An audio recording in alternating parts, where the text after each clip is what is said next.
This week I've been reviewing the IONIQ6 Streamliner sedan, which was the successor in some ways to the IONIQ5, the larger hatchback electric vehicle from Hyundai. And check out what's going on right now.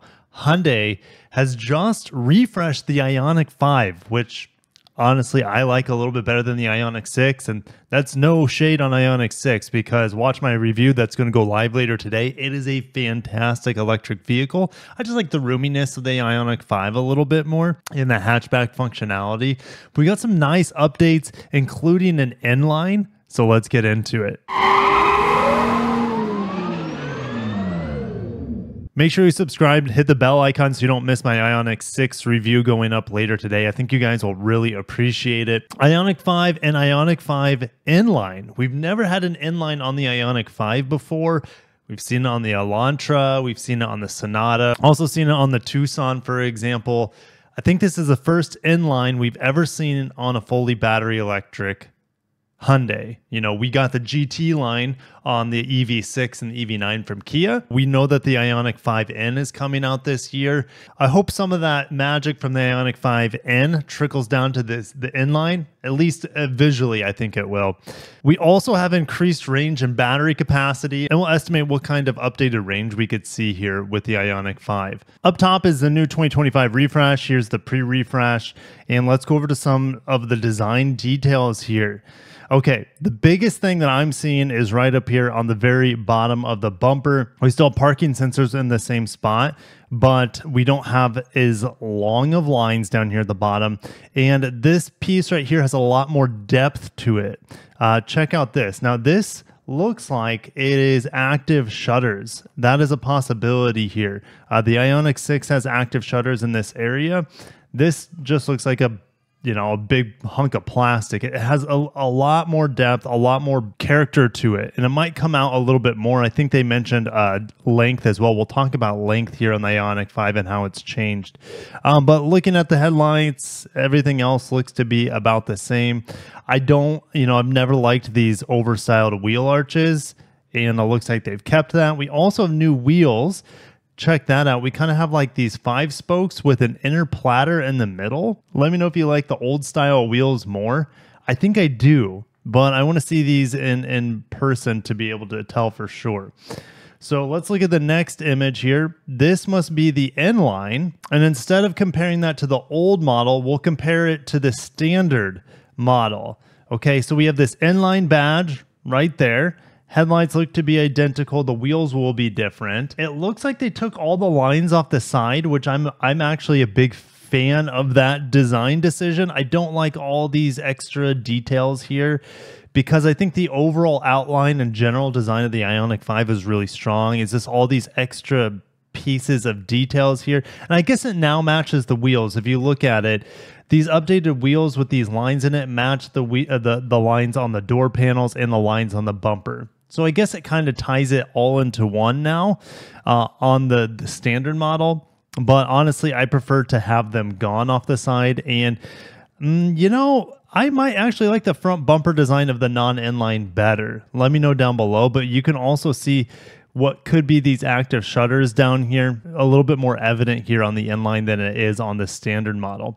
Now, keep in mind, everything that we're looking at today is from the Korean spec. This updated IONIQ5 is not official for North America. It's typically a few months afterwards before we get an American press release with the updated information, but it's typically 99.9% the same between the two. Okay, so this 100% is coming to America, and there's no way they're not giving us the inline as well.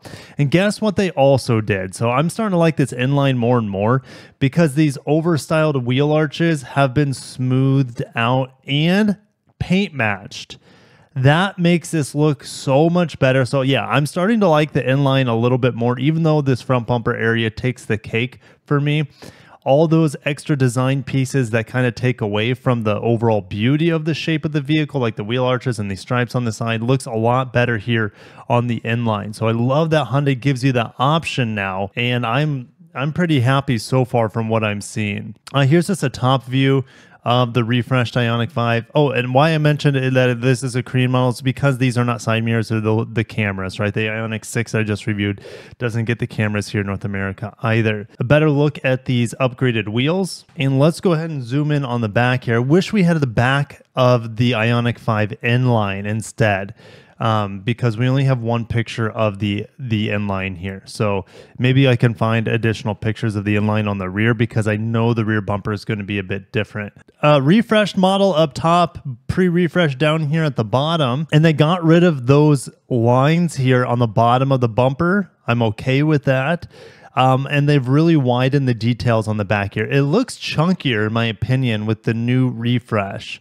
Also, they've added a rear windshield wiper. I know that's going to be a huge upgrade for so many people out there. I don't have to deal with snow anymore, but it is nice to have this upgraded rear wiper. And I think they also may have changed the design a little bit of the rear wing. All right, I don't have a direct comparison here between pre-refresh and post, but on the top is the refreshed model.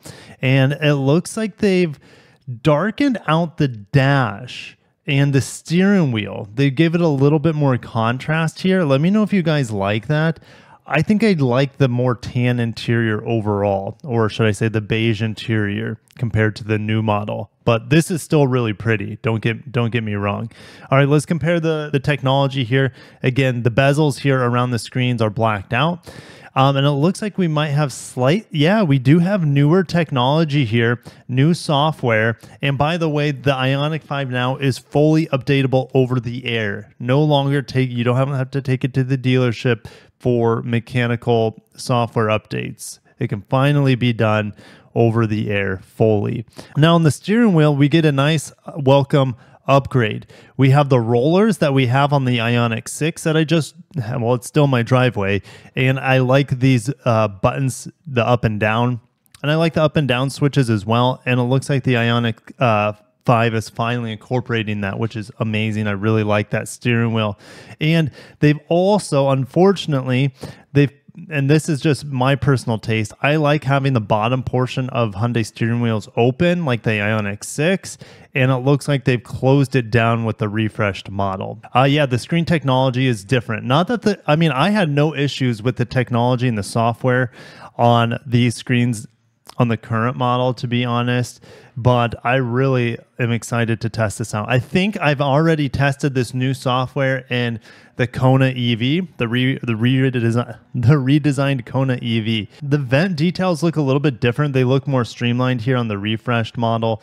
I know they've changed a few things here with the buttons as well. So we have a seek and track button now. We don't have the tuning flipper. We have a tuning knob, which is great. Tuning knobs are always better, in my opinion. I love that feature. These climate control features down here are different as well. So we have more buttons right on the bottom.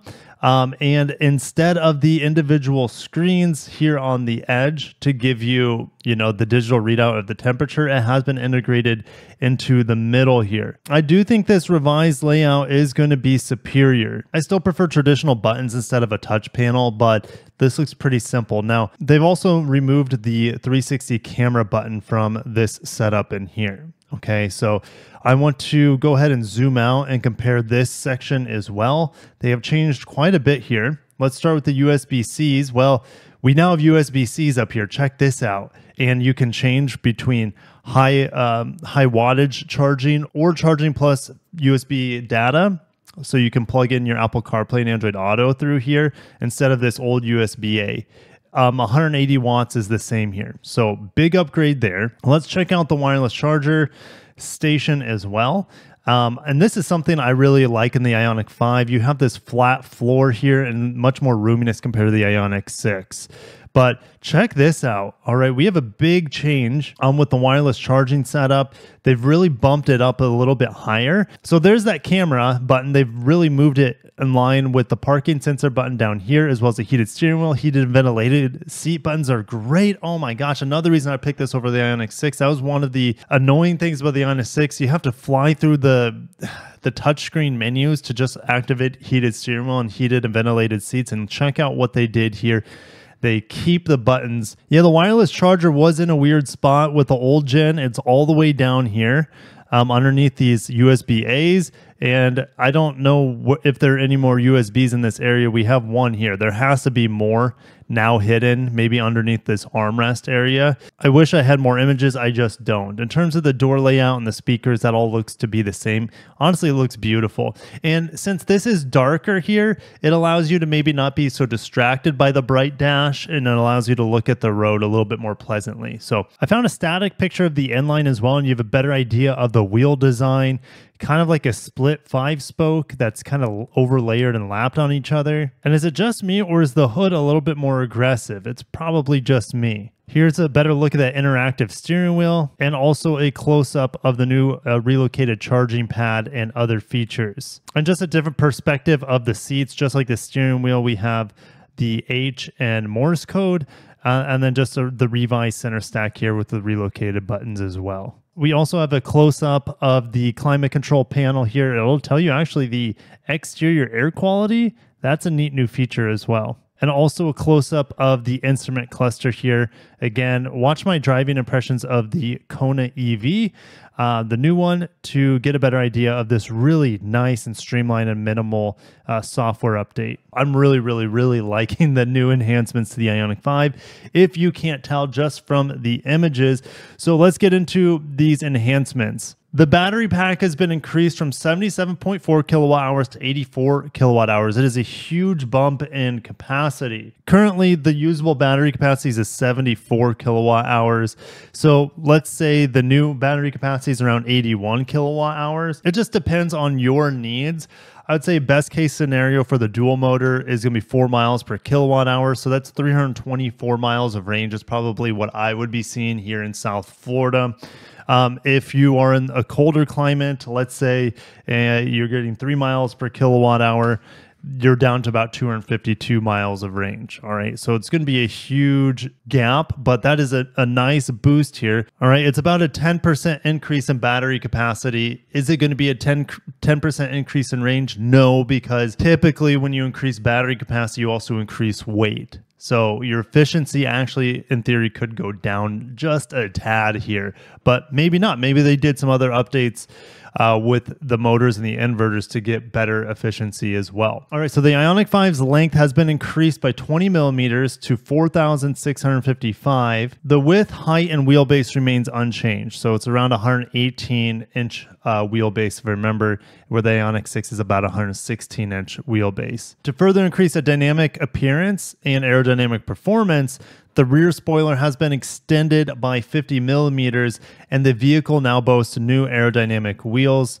This next-gen infotainment system is called Navigation Cockpit, or CCNC. The safety features have also been improved. The hands-on detection steering wheel, which, you know, some of us don't like that because it is a little bit annoying, but you also have lane keeping assist 2, you have remote smart parking assist 2, you have front side reverse parking collision avoidance assistance, and all these features contribute to a more safe and convenient driving experience. We also have intelligent front lighting system, so the lights should swivel with you as you turn the steering wheel. If I am interpreting that correctly, you have digital key 2, built-in cam 2, and second row seat remote folding. Some of those features might not happen on our North American models, so stay tuned. It looks like they've revised the shocks to alleviate vibrations from the road with this refresh. The rigidity of the cowl crossbar has also been increased to reduce vibrations in the steering wheel. That's something I kind of complained about in my Ioniq 6 review, which you'll see later in the day, is that I was getting quite a bit of vibrations through the steering wheel, which shouldn't be happening that much since there's no drivetrain vibrations. I was getting them all through the road, right? Going through the wheels, the steering apparatus, through the steering wheel. That has now been smoothed out, so I'm excited to test that. Reinforcements at the rear wheel and lower part of the vehicle has been doubled, resulting in improved stability and agility. Amazing. The stiffness of the vehicle body has been strengthened to reduce low frequency booming noise, and motor noise control has been optimized. Additional sound insulation from the rear wheel motor enhances overall quietness. Something else I complained about the Ioniq 6, which also affects the Ioniq 5, is their synthetic noise that they pump in up to 23 miles per hour. It is just way too loud and it is detracting from the experience. So hopefully that noise has been lessened. In terms of safety, the body, front and rear doors, and B-pillar parts have been reinforced to improve side collision protection.